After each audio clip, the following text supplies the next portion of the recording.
네, 거액의 코인 거래 논란에 휩싸인 김남국 의원이 사태 발생 9일 만에 자진 탈당했습니다. 국민의힘에서 꼬리 자르기라는 비판이 나오는 가운데 민주당은 쇄신 의총 끝에 추가 조사를 예고했습니다. 주말 사이 열린 비공개 고위당정협의회에서는 간호사법 제정안과 관련해서 대통령에게 거부권 행사를 공식 건의하기로 뜻을 모았습니다. 관련 내용 포함한 정치권 이슈들, 장해찬 국민의힘 청년 최고위원, 권지웅 더불어민주당 비대위원과 함께 이야기 나누겠습니다. 어서 오십시오, 두 분. 안녕하세요. 지금 이 수십억 원대 가상화폐 보유 의혹이 불거진 김남국 의원, 자진 탈당을 결정했습니다. 이에 대해서 수많은 이야기들이 나오고 있는데 어떻게 생각하시는지 먼저 여쭤보겠습니다. 얘기 좀 해주실까요? 그러니까 저는 사람이 이렇게까지도 뻔뻔할 수 있구나라는 생각을 했습니다. 이 자진 탈당이라는 게 정치적 책임을 지는 방식이 아니라 당에서 징계를 받을까 봐, 그리고 당에서 조사하면 더 큰 진실이 드러날까 봐 무마하기 위한, 그야말로 코인을 살리기 위한 탈당이다라고 표현을 할 수밖에 없습니다. 애초에 민주당 진상조사위원회에서 여러 가지 문제점이 발견된다고 했고 자료 제출을 성실하게 하라고 김남국 의원에게 요청을 했습니다만, 현재 드러난 바, 그리고 어제 이소영 원내대변인이 밝힌 바에 의하면 김남국 의원이 대부분의 핵심 자료들을 당에 제출하지 않았다고 합니다. 탈당을 했으니 진상조사위원회에 추가적으로 자료 제출을 안 할 가능성이 상당히 높아 보이는 것이고요. 그리고 민주당에서는 김남국 의원이 현재 보유하고 있는 가상자산을 매각하라고 권유했습니다만 김남국 의원이 당과 협조하겠다고 했죠. 하지만 이제 탈당했으니까 그 가상자산 매각도 안 할지 모르는 겁니다.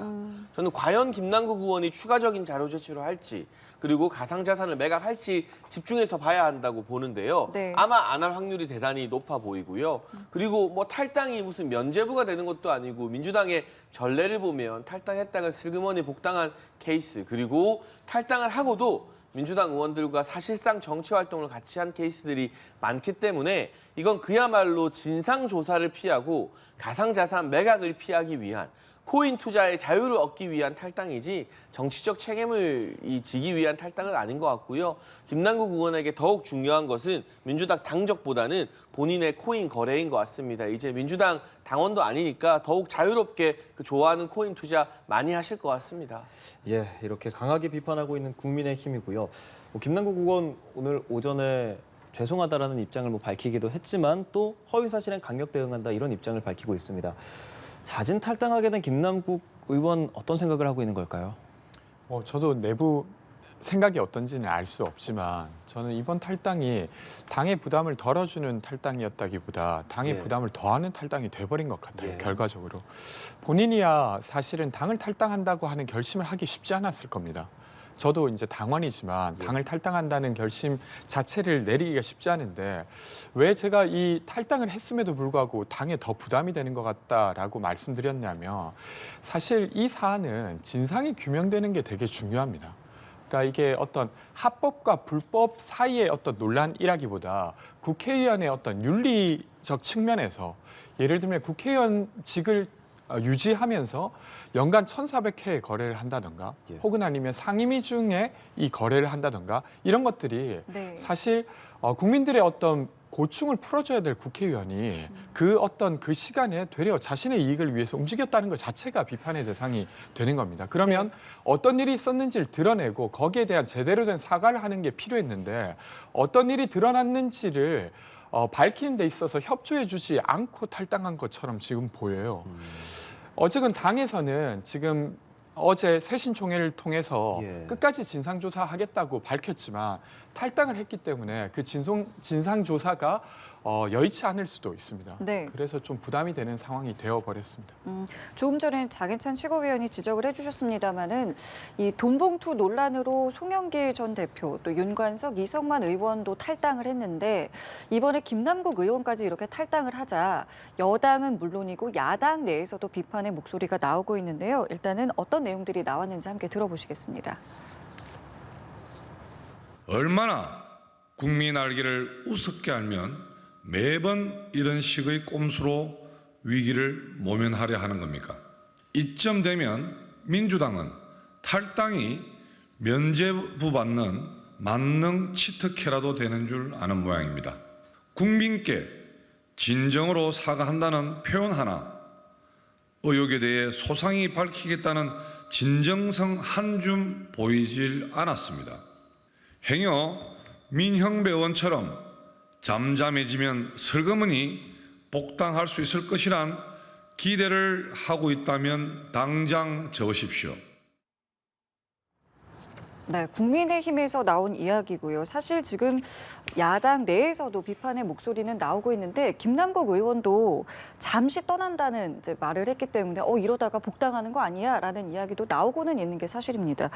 지금 이렇게 어떤 의혹이 불거지면 일단 탈당하고 보는 이 모습에 대해서 좀 어떻게 생각하고 계세요? 저는 좀 사안에 따라 다르다고 생각하는데 예를 들면 송영길 전 대표의 캠프에서 벌어진 돈봉투 사건과 관련해서 의원들이 탈당한 건 나름의 책임을 지는 모습이라고 생각합니다. 그리고 거기에 대한 조사는 검찰이 진행할 거기 때문에 그것을 기다리는 수순이고 그 기간 동안 당의 부담을 좀 덜어주기 위함이고 김남국 의원의 건에 대해서는 이 사안은 사실 검찰에게 맡겨야 할 사안이 아니라 본인이 드러낼 수 있는 부분입니다. 그런데 그것을 하지 않은 채로 탈당했기 때문에 국민의힘의 비판이라 하더라도 저는 합리적 비판이라고 생각됩니다. 그래서 이 부분은 저희가 달게 받을 수밖에 없는 부분이고 어제 새신의총에서도 탈당했지만 우리가 진상조사할 수 있는 방법을 찾아내서 어떻게든 진상조사하겠다고 지금 밝히고 있는 바라서 조금 더 지켜봐 주시면 저희가 당이 가지고 있는 정치력으로 김남국 의원이 이 사안을 잘 드러내서 되려 제대로 사과할 수 있게 하는 노력들을 하고 있다는 이야기 드리고 싶습니다.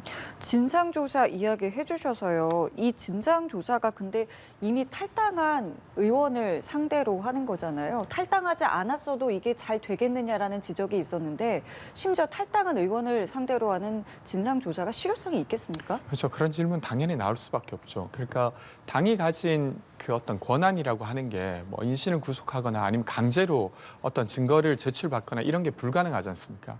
그래서 그런 근본적인 질문은 나올 수밖에 없고요.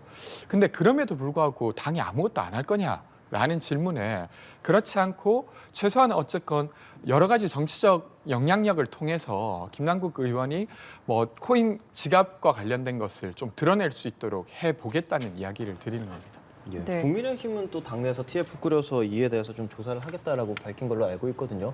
어떤 배경입니까? 뭐 일단은 김남국 의원 한 사람의 문제일 뿐만이 아니라 저희는 이재명 대표도 이 같은 코인 시세 조작에 적극 가담한 거 아니냐라는 의혹을 가지고 있습니다. 실제로 이재명 대표가 지난 대선 과정에서 NFT나 P2E 관련된 발언을 매우 긍정적으로 했고 그 시점에 김남국 의원이 보유한 해당 코인들의 시세가 폭등했었기 때문입니다. 그리고 이재명 대표는 지난 대선 정확히 2021년 11월에요. 전 국민에게 가상자산을 지급하겠다라고 밝힌 바가 있습니다. 이제 부동산 개발로 남는 이익을 전 국민들에게 가상자산으로 지급하고 이 가상화폐 시장을 활성화시키겠다고 말한 적이 있는데 이게 사실 김남국 의원 코인 사태와 맞물려 생각해 보면 단순히 김남국 의원에게 이용당한 것일지 아니면 알고서 적극적으로 가담한 것일지 굉장히 애매모호한 지점들이 많이 있거든요. 따라서 저희가 코인 TF를 출범해서 이 당내 의원들뿐만이 아니라 외부의 가상자산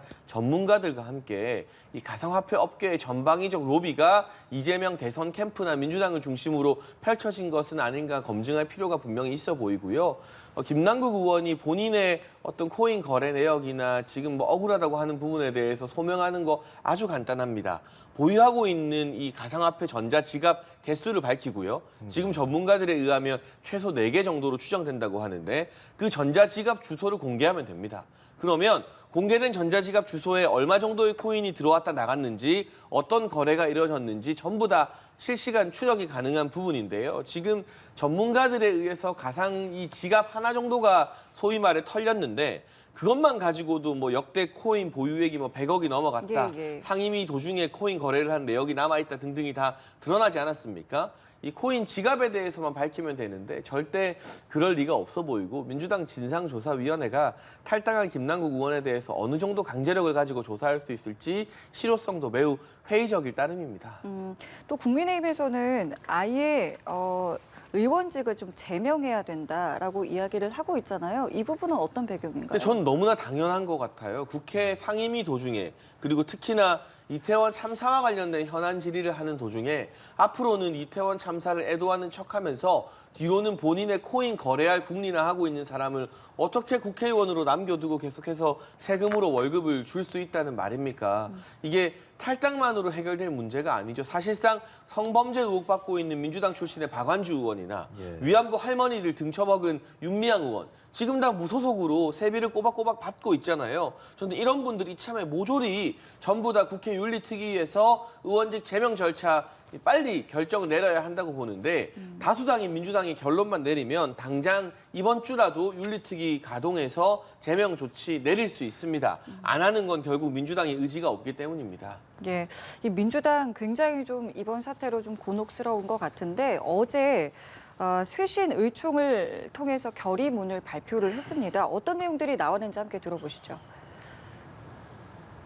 민주당은 국민들과 함께 호흡하지 못했습니다.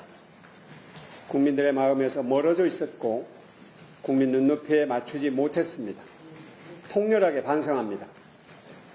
위법이 아니라는 이유로, 동료 의원이라는 이유로 우리 자신에게 관대하고 해야 할 일을 방기하지 않았는지 깊이 자성합니다. 탈당으로 모든 일이 끝났다고 생각하지 않습니다. 추가 조사가 필요한 부분에 대한 조사를 진행하겠습니다. 엄정한 조사 후 징계하는 원칙을 확립하겠습니다. 네, 6시간 정도 이제 경론을 했다고 하는데 사실 처음에는 탈당을 막을 수 없었다라고 이제 이야기를 했어요, 민주당에서. 네. 그랬는데 이제 이 쇄신 의총을 통해서 추가 조사도 하겠다라고 해서 좀 태도가 좀 바뀐 듯한, 좀 상당히 좀 강경해진 듯한 느낌이거든요. 이 배경 좀 어떻게 보고 계세요? 그러니까 이 사안이 그냥 해당 의원이 탈당했다고 우리는 어쩔 수 없습니다라고 끝낼 수 없는 사안이라고 많은 의원들이 중지를 모은 것 같습니다. 아까 장해찬 최고께서도 이야기해 주셨지만 저희가 김남국 의원이 당을 탈당한다 하더라도 국회 윤리위원회에 제소해서 예를 들면 그간 있었던 사안을 밝히고 거기에 대한 징계를 하는 것도 여전히 방법으로 남아 있습니다. 예. 그래서 그것까지 포함해서 의총에서 논의되었다고 오늘 박용진 의원께서 이야기를 하시더라고요. 그래서 그런 것까지 포함해서 저희가 책임 있게 어쨌건 민주당 소속의 의원이 발생시킨 어떤 논란이기 때문에 그것을 끝까지 잘 드러내고 잘 사과하고 반성할 수 있도록 해가려고 하는 것입니다. 이게 추가 조사가 지금에서야 가능할까 이런 목소리가 나온다는 얘기 아까 했잖아요. 네네. 그러면 탈당계를 제출한다고 했을 때 네. 그럼 좀 더 조사 받고 결과에 따라서 탈당하든지 하자 뭐 이렇게 네. 할 수는 없었을까요? 그러니까 오늘 예. 그와 관련된 이야기도 저도 좀 들었는데 의견이 좀 분분하더라고요. 그러니까 탈당계가 제출되면 즉시 어쨌건 탈당되는 거다라고 주장하시는 분도 있고 다른 분들은 한 이틀간 예. 처리 기간이 있다. 그러면 그 처리 기간 중에 이것을 멈출 수 있지 않았느냐 하는 부분도 있고, 근데 두 번째 경우에도 그게 징계 절차가 진행되고 있었으면 그것을 멈출 수 있는데 지금 윤리감찰단의 이재명 대표께서 윤리감찰을 지시했지만 그것 자체가 징계의 시작이라고 보기는 좀 어렵다는 해석도 있어서 지금 탈당을 강제로 막을 수 있었느냐라는 부분은 논란에 있는 상황이라고 보여집니다. 근데 저는 그것 자체가 핵심이라고 생각되진 않습니다. 그래요? 왜냐하면 네. 아직 공식적으로 징계가 시작되었다고 보기는 저는 어렵다고 보았기 때문에 근데 뭐 탈당을 하신다 하더라도 여전히 국회의원으로 계신 것을 민주당이 그대로 둘 것이냐 아니냐는 또 논의할 수 있는 바여서 그것까지 포함해서 생각한다면 여전히 민주당이 할 일은 남았다고 생각합니다. 이거보다 조금 더 강경하게도 나올 수 있다, 혹은 나와야 한다라고도 보시는지요? 이거보다라면 어떤 부분입니까? 지금 뭐 국민의힘에서 얘기하는 것처럼 뭐 제명이라든가 좀 더 어떤 강경한 부분에 대한 목소리를 좀 더 높이는 것에 대해서요. 저는 지난주 그 금요일 날 이제 청년들이랑 같이 그런 아. 내용의 기자회견을 했어요. 예. 지금 보도되는 것이 사실이라고 하면 사실상 국회의원직을 사퇴해야 될 사안이다. 자진해서 사퇴하지 않는다면 강제적으로라도 그래야 될 사안이 아니냐는 의견을 드렸는데 네. 사실 그것 이상으로 뭔가 어떤 징계를 한다는 건 저는 잘 상상은 안 되고 예. 그것이 가장 강한 어떤 반성을 촉구하는 조치가 아닌가 싶습니다. 지금 예. 민주당 당원 당규 좀 보니까 징계 절차 이후에 탈당하면 징계 회피 목적 탈당자가 돼서 5년 동안 복당 못한다 뭐 이런 조항들도 있고 이게 지금 그래서 징계가 개시됐느냐 아니면 개시되기 전에 이미 탈당했기 때문에 해당 안 되느냐 이걸로 좀 민주당 안에서 좀 말들이 있을 것 같거든요. 회피 목적이라고 보십니까? 근데 민주당은 당원 당규 잘 바꾸는 정당이잖아요. 과거 이제 뭐 성범죄나 부정부패로 이 물러난 지자체장에 대해서 공천 안 한다는 것도 손바닥 뒤집듯 바꿔가지고 공천 다 했었고, 이재명 대표 같은 경우도 기소되면 직무정지다라는 거 피하려고 당원 80조 뭐 바꾸기도 하고, 실제로 그 해석에 대해서도 여러 의견이 분분해서 지금 가처분 재판도 들어가 있는 상태인데, 김남국 의원에 대해서도 이분이 만약 친명계가 아니었다면, 이재명 대표의 최측근 7인회가 아니었다면 좀 더 단호한 조치가 나왔을지 몰라도, 이재명 대표 입장에서는 김남국 의원이 본인의 최측근이고 대선 때 수행단장까지 했었거든요. 그건 이제 이재명 대표와 함께 모든 시간을 같이 했었다는 뜻입니다. 알고 있는 게 많을 거예요. 그러니까 너무 모지게 했다가 김남국 의원이 뭐 폭로라도 하면 어떡하지 이런 고민도 할 수밖에 없을 텐데, 그래서 지금의 당원 단규를 가지고 김남국 의원에 대한 조치를 따지는 것 자체가 무의미해요. 당원 단규를 잘 지킨 정당이 아닌데 그걸 근거로 삼는 게 무슨 의미가 있습니까? 다만 이번 의총에서 이 김남국 의원 관련해서는 국회 윤리특위에 민주당도 적극 협조해야 된다, 징계해야 된다라는 의견들이 분출됐다고 합니다. 이 같은 당내 의견과 민심을 무겁게 여긴다면 저희 국민의힘이 김남국 의원을 윤리특위에 제소한 것을 민주당이 좀 빨리 호응하고 받아들여서 국회에서 검토해서 의원직 제명 절차를 밟아 나가게 해야겠죠. 저는 아까도 말씀드렸지만 뭐 여당이고 야당이고 할 거 없이 무리를 일으킨 의원들이 탈당만 하면 무소속으로 본인이 1년에 한 1억 5천 정도 세비를 받고요. 보좌관들에게 지급되는 정치 자금까지 다 합하면 1년에 국회의원 한 명 먹여 살리는데 세금이 한 30억 정도가 들어갑니다. 그걸 도대체 왜 세금으로 해줘야 되는 건가요? 그러니까 김남국 의원이고 밀려있는 윤미향 의원이고 뭐 다른 의원이고 간에 의원직 제명 절차 좀 화끈하게 시원하게 밟아 나갔으면 좋겠습니다. 이 부분은 지금 뭐 민주당 내에서도 뭐 목소리가 좀 나온다고 하니까 윤리위가 어떻게 또 될지는 지켜봐야 할 것 같고, 사실은 일부 보도에 따르면은 김남국 의원이 내년 이제 총선에 대해서 불출마 가능성을 좀 표했다, 이런 보도도 나오고는 있더라고요. 근데 탈당을 이제 갑자기 한 것에 대해서 이게 본인이 이제 스스로 고민을 했겠는가, 아니면 이제 누가 좀 상의를 했겠는가, 뭐 이런 추론들도 좀 나오고 있습니다. 어떻게 좀 보고 계세요? 뭐 상의했다면 그거 더 문제가 될 것 같다는 생각이 들고요. 근데 어쨌든 이 사안이 되게 크지 않습니까? 그러니까 왜냐하면 그냥 코인 어떤 1,000만 원 정도 그냥 한번 해보면서 이랬던 게 아니라 진짜 수십억 대였고, 게다가 어떤 업무 명백한 업무 시간 내였고 이러기 때문에, 게다가 이제 뭐 더 이어지는 몇 가지 법안을 발의하는데 공동 발의를 하면서 이해 충돌 여지까지 있기 때문에 그냥 단순히 개인께서 불출마하겠다는 의지랑 상관없이 사실상 내년 총선에서 당선되기는 저는 쉽지 않은 상황이 되어버렸다고 생각합니다.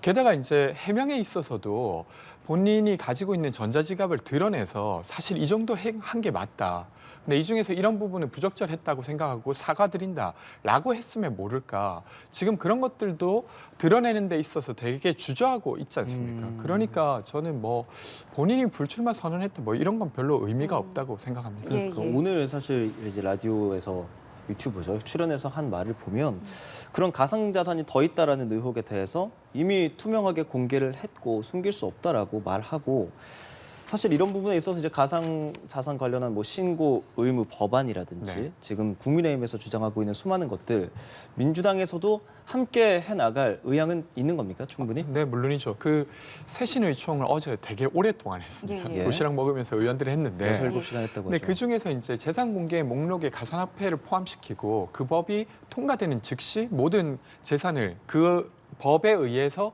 공개해야 될 재산을 공개하겠다라고 천명까지 했어요. 예. 그래서 그런 추가적인 제도적 조치는 당연히 진행될 수밖에 없다고 생각하고, 게다가 뭐 당 혁신 기구를 만들겠다, 그리고 윤리 기구를 정상화하겠다 이런 이야기까지 하고 있어서 예. 이렇게 공개적으로 이야기한 바 안 지킬 수는 없다고 생각합니다. 그래서 이제 지금 민주당이 변하는 모습을 보여드릴 것 같습니다. 예, 그 가상화폐 보유와 관련한 전수조사 대상에 이제 보좌진도 이제 좀 포함이 되는 것들이 거론되고 있어요. 이 부분도 더 동의를 하시는지요? 그러니까 저는 개인적으로 필요하다면 국회 뭐 4급 이상 보좌진 전수조사에도 동의를 하는 입장입니다. 왜냐하면 한국게임학회 위정현 회장이 위믹스 이익 공동체라는 표현을 썼고요. 예, 예. 그 당시에 뭐 위믹스뿐만이 아니라 P2E라고 하는 게임에서 돈을 벌어서 가상화폐로 보상을 받는 형태의 이 가상화폐에 대한 이 전방위적 로비가 이루어졌다라고 주장하고 있기 때문입니다. 네. 그런데 이 위정영 학회장 같은 경우는 지난 대선에서 이재명 대표의 게임 특보 단장을 했습니다. 본인은 전문가로서 P2E를 반대했는데 알 수 없게 자꾸 후보가 그러니까 이재명 대표가 P2E에 대해서 긍정적인 메시지를 내더라. 그게 참 이해가 안 갔는데 지나고 보니까 아, 김남국 의원 같은 사람 때문이었구나라면서 참 무릎을 치게 되었다는 글과 인터뷰도 연신하고 있지 않습니까? 결국 김남국 의원을 중심으로 민주당 쪽에 상당히 많은 블록체인이나 가상화폐와 관련된 로비들이 전방위적으로 일어나게 된 것 같고요. 만에 하나 떳떳하다면 이 같은 전수조사에 대해서 반대할 이유가 하나도 없겠죠. 그러니까 지금 시점이라면 네. 김남국 의원의 코인 논란이 불거지고 나서 이미 다 팔았을지도 몰라요. 그러니까 적어도 작년 시점으로 이 제3의 기관의 개인정보 동의서 등을 제출해서 국회의원뿐만이 아니라 보좌진들의 이 가상화폐 투자 내역까지도 전수조사하는 방향으로 가는 게 옳다고 보입니다. 그 전수조사 대상에 대해서는 좀 공감을 하시는지요? 이게 이제 대대적인 입법 로비가 있었다고 하니까 예. 그 입법의 대상으로는 보좌진까지 저는 포함됐을 걸로 보입니다. 예. 그렇기 때문에 법적으로 재산 공개 대상으로 보좌진을 포함시킬 건가는 조금 더 논의가 저는 필요하다고 생각하고 최소한 이 가상화폐, 가상 자산이 양성화되는 과정에 그것이 그냥 시대적으로 해야 될 일이어서 됐던 건지 아니면 업계 로비에 의해서 국회가 움직였던 건지는 구분시킬 수 있게 저는 좀 드러날 필요가 있다고 생각합니다. 그래서 지난주 금요일 기자회견에서 저희가 이 요구를 했는데요. 네. 국회 구성원 모두가 이 가상 자산 관련한 어떤 내역을 밝혀야 된다. 그래서 그 가상 자산에 투자했다는 것 자체가 비판의 대상이 아니라 부당하게 뭔가 그걸 받았거나 이런 부분이 있었다면 그것이 드러날 수 있도록 해야 된다는 이야기를 드렸습니다. 예, 이런 상황에서 민주당의 이재명 대표 이번 사태와 관련해서 처음으로 대국민 사과에 나섰습니다. 함께 듣고 오시죠. 이렇게 어려운 환경 속에서 하루 24시간 불철주야로 우리 국민들의 삶을 챙겼어야 될 선출직 공직자로서의 책무를 충실히 다하지 못했다는 점, 우리 국민들께 또 실망을 드린 점에 대해서는 입이 10개라도 할 말이 없을 것입니다. 향후로 이런 문제 때문에 우리 국민들께서 더 이상 심려를 하지 않으시도록 저희가 충분히 대안도 마련하고 노력도 드리겠다는 말씀을 드립니다. 죄송합니다. 예, 이재명 대표 죄송하다며 고개를 숙이는 모습 함께 보았습니다. 사실 쇄신의총에서 당내 많은 의견이 나왔다. 그중에서 재신임에 관한 얘기도 나왔다라고 전해집니다. 조금 전에 장혜선 최고위원도 이게 뭐 7인회다. 그리고 친명인 김남국 의원이기 때문에 조금 다소 좀 늦었다 뭐 이런 평도 해주셨거든요. 개파 간 갈등 등 가능성 좀 거론되는데 어떻습니까? 아직까지 그런 상태는 저는 아니라고 보고요. 저는 처음에 이 사안이 터졌을 때는 투자한 금액이 크다. 그게 이제 가상 자산이다라는 부분만 들었을 때 저도 이게 그렇게까지 당 차원에서 움직여야 될 사안인가 하고 생각했었습니다. 예. 근데 추가적인 보도를 보니까 그게 상임위 시기에도 했었고 예. 이런 것들이 드러나면서 저는 당연히 당이 어떤 입장을 내야 될 사안이 돼버렸다고 생각하거든요. 그래서 좀 늦었긴 하지만 예. 대표께서 직접 이 사안을 언급하며 사과한 일은 저는 잘했다고 생각하고요. 어쨌건 이 사과를 했다고 하는 건 그것을 반성하겠다는 뜻입니다. 그래서 그와 관련된 제도나 이런 조치들이 이어지지 않을까 싶습니다. 재신임 목소리 뭐 일부이긴 합니다. 근데 네. 이 부분에 대해서는 좀 어떻게 보세요? 그러면? 저는 한 분 정도 의총에서 그런 예, 이야기를 예. 직접 하셨다고 하는데 네. 지금은 그걸 물을 때가 아니라 이 사안을 잘 수습하는 거라고 생각합니다. 수습이라 하면 지금은 이제 저희가 코인 이야기만 주로 했습니다만 돈봉투 사건과 관련된 것도 아직 마무리된 게 아니지 않습니까? 그렇죠. 저는 사실은 그 당내에 어떤 강제력 있는 수사기구가 있진 않지만 당내 기구를 만들어서 돈봉투와 관련된 사안도 조사해야 된다고 봅니다. 당내 자체. 그런 것들이 더 남아있기 때문에 지금 지도부가 어떻게 바뀌어야 된다는 이야기보다 이 두 가지 사안을 코인과 돈봉투 사안을 어떻게 해결할 것인가에 당력을 모으는 게 맞다고 생각합니다. 지금 상황에서는 지도부가 사과를 하고 앞으로 있을 일들을 좀 대비해 나가야 된다는 말씀이신지 뭐 동의하시는지요? 근데 이 지도부가요. 예. 김남국 의원이나 돈봉투 의원들보다 더 깨끗하다고 자신할 수 있나요? 가장 많은 부정부패 혐의를 받고 있는 당사자가 이재명 대표이기 때문에 재신임을 해라, 지금 물러서라라는 비명계 의원들의 목소리에 저는 명분이 실린다고 보고 있고요. 그리고 무엇보다 송영길 전 대표는 이재명 대표와 매우 가까운 가장 우호적이었던 지도부였습니다. 그리고 김남국 의원은 이재명 대표의 수행단장이자 7인회 소속 국회의원인 거죠. 예. 그러니까 돈봉투나 코인 게이트로 물의를 빚은 의원들이 전부 다 이재명 대표와 직간접적 관계가 있는 것입니다. 매우 강하게요. 이분들이 친문이 아니에요. 송영길이고 김남국이고 전부 다 뚜렷한 친명이에요.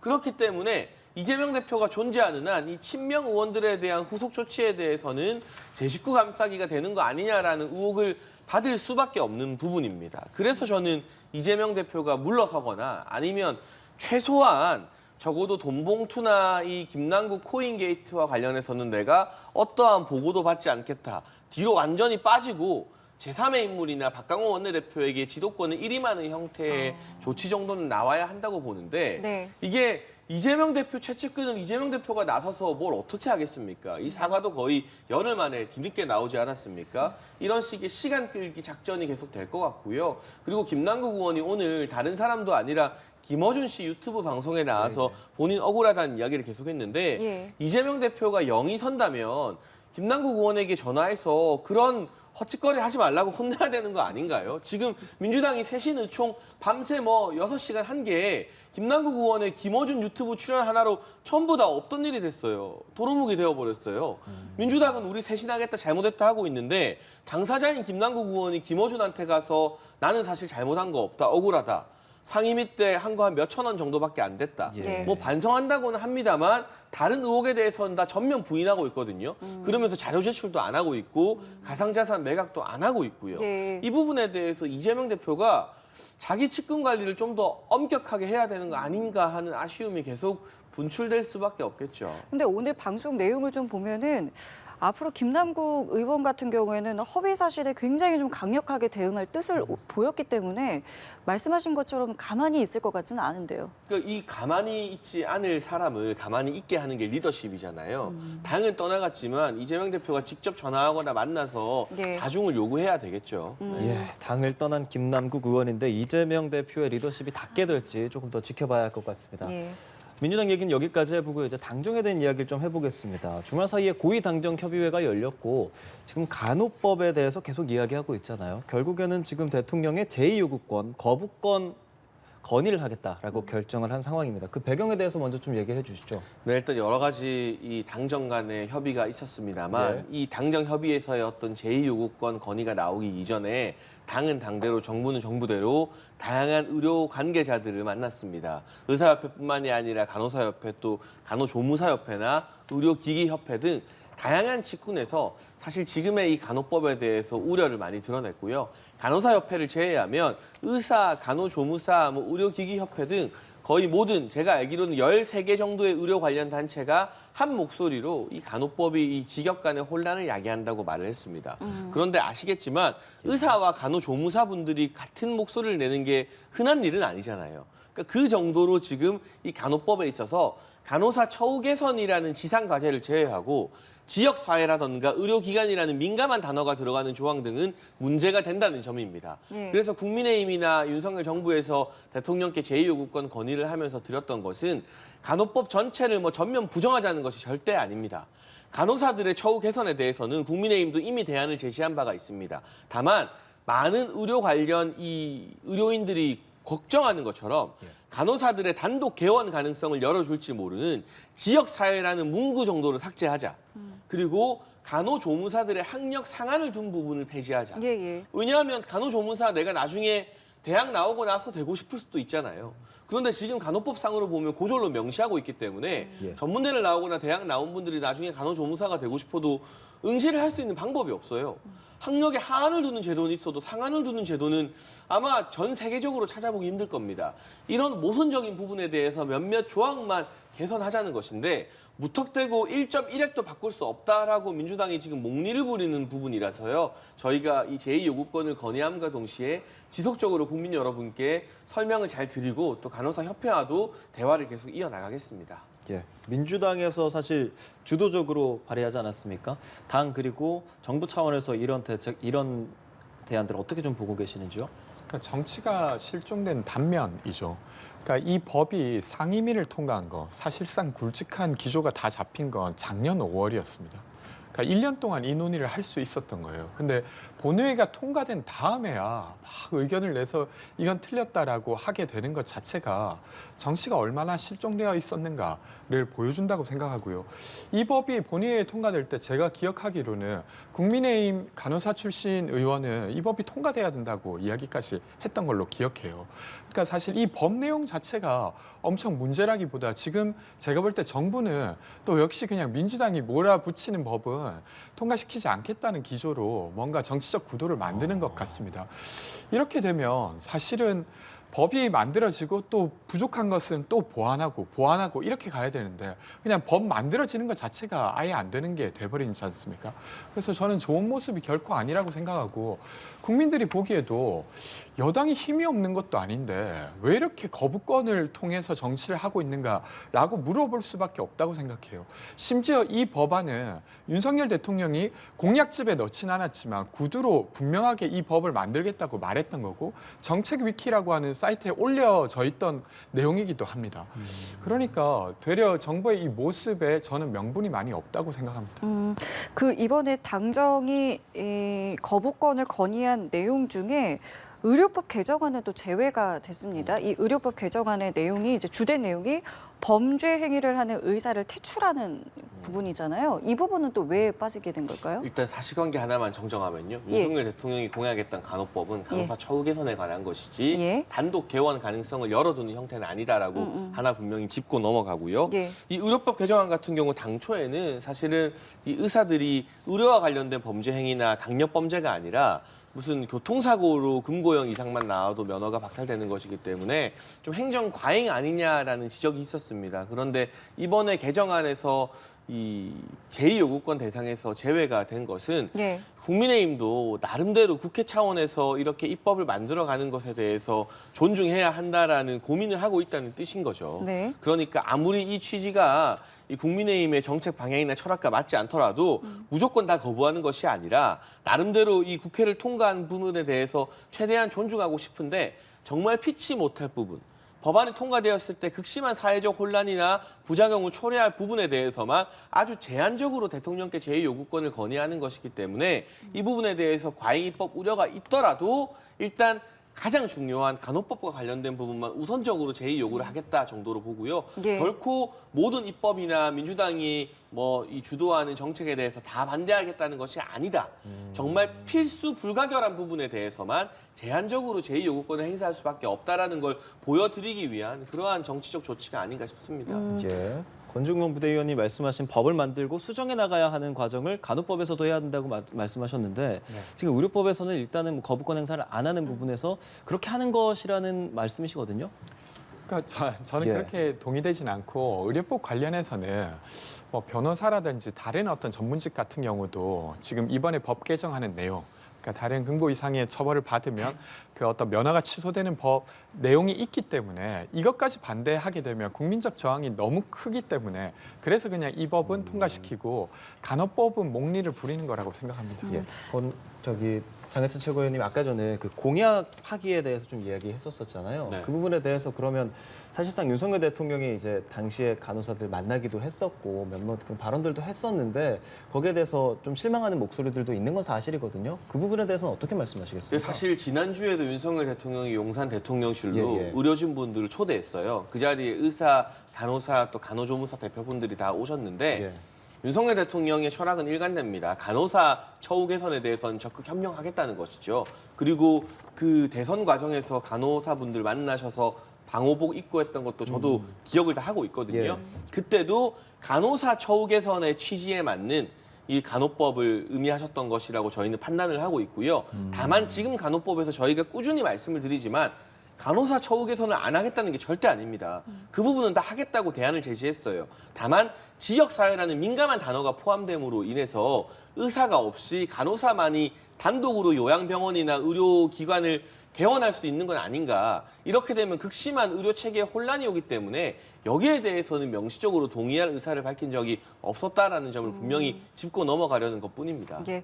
근데 이제 문제는 어떤 결정을 내리더라도 뭐 의사협회도 현재 반발하고 있고 간호협회도 반발하고 있어서 의료계 파업이 이제 만약에 실행이 된다면 또 피해는 고스란히 또 국민들이거든요. 여기에 대한 어떤 정부의 책임이랄까요? 이 부분 좀 어떻게 해소해 나가야 근데 될까요? 이제 의사협회뿐만이 아니라요. 간호조무사협회라던가 그렇죠. 지금 13개의 의료단체가 간호법 통과되면 파업하겠다고 하고 있는 상황이고 예. 간호협회는 간호협대로 이거 제2요구권 하면 공포하지 않으면 파업하겠다는 예, 상황이고 어떤 식으로든 지금 상황이 그러니까 결국 이제 여당이 책임감 있게 여러 의료단체들을 현장에서 만나면서 설득을 해야 되는 부분입니다만 이 대안을 제시했음에도 불구하고 대안에 대해서 일절 응답하지 않고 무조건 원안을 고수한 민주당도 이 파업으로 인해서 의료체계 공백이 이뤄지게 되면 예. 책임감을 가지고 파업을 철회하는데 같이 나서서 힘을 보태야 될 거라고 보고 있습니다. 민주당도 힘을 보태야 한다는 주장이신데요. 그러니까 저는 저 노력을 예. 본위에 올라오기 전에 했으면 조정이 됐을 거라고 생각됩니다. 이 법안이 뭐 패스트트랙을 통과시켜서 온 것도 아니고 사실 상임위 그 보건복지위원회도 통과했고 그 과정에서도 국민의힘 의원이 이 의견을 냈고 법사위도 통과하고 그리고 본위에 온 겁니다. 지금 야당 대표를 한 번도 안 만난 대통령이 거부권으로만 의사소통을 하고 있어요. 저는 국민들이 이걸 어떻게 보실까? 되려 야당 대표를 한 번이라도 만나서 이거는 이제 간호사뿐만 아니라 다른 영역도 있으니까 이미 야당도 이야기 듣고 있지 않냐. 조금만 조정하자라고 했으면 민주당이 조정 안 했겠습니까? 근데 그런 노력은 하지 않은 채 거부권을 행사하면서 이건 다 야당 탓이다라고 말하는 것에 얼마나 많은 국민들이 동의할까 저는 의문이 많이 듭니다. 예. 자, 끝으로 이거 좀 질문을 드릴게요. 이명박 전 대통령이 이제 청계천 걷기 행사 이제 오전에 이제 시작을 했습니다. 특사로 이제 나온 이후에 여러 이제 정치적 행보들을 하면서 그리고 또 지금 예고돼 있는 것이 앞으로 4대강 방문도 하겠다라고 이제 하기 때문에 여러 해석들이 좀 나오고 있는 건 사실입니다. 어떻게 좀 보고 계신지요? 글쎄요, 저는 오늘 이명박 전 대통령께서 말씀하신 것처럼 뭐 총선에는 관심 없고 대통령에게 힘을 모아줘야 된다라고 하셨잖아요. 예. 그러니까 이제 보수 진영의 또 국가의 원로로서 국민 통합의 메시지를 내겠다라는 차원으로 보이지 여기에 뭐 정치적 의미가 있는 것 같지는 않고요. 개인적으로도 전직 대통령들은 현실 정치와는 가급적 떨어져 계시고 국민 통합에 대한 이 사회의 원로로서 메시지를 내는 게 적절하다고 보기 때문에 네. 적어도 지금까지 이명박 전 대통령이나 박근혜 전 대통령은 그러한 행보를 보여주고 있다고 판단을 하고 있습니다. 이 두 분이 뭐 직접적인 현실 정치에 개입하려는 의지가 별로 안 보여서요. 계속해서 뭐 이 대외 활동이든 공식 활동이든 네. 이 현안보다는 국민 통합 위주로 메시지를 내주시면 이 사회에 도움이 되겠다라고 봅니다. 예, 그런 메시지를 nem과 동시에 어려울 때니까 힘을 좀 모아줘야 한다. 대통령이 일할 수 있게 만들어야 한다라는 발언을 내놨습니다. 어떻게 들으셨습니까? 기본적으로 당연히 대통령이 잘 일할 수 있게 해야 되는 거 야당도 이제 도와야 될 부분이 맞는데 근데 되려 이명박 전 대통령께서 이렇게 전면에 등장하는 거 윤석열 대통령이 가지지 못한 그러니까 윤석열 대통령이 경제와 관련해서 되게 무능한 모습을 보이고 있지 않습니까? 저는 그렇게 생각하는데 그것을 좀 보완하는 조치로서 이명박 전 대통령을 드러내는 거라고 생각합니다. 근데 그렇게 한다고 해서 윤석열 대통령이 지금 이끌고 있는 국정의 무능이 가려질 거라고 생각되진 않고요. 되려 윤석열 대통령이 이걸 계기로 더 잘 하셨으면 좋겠습니다. 예, 알겠습니다. 오늘 두 분 말씀은 저희 여기서 마무리 짓겠습니다. 오늘 말씀 고맙습니다. 잘 들었습니다.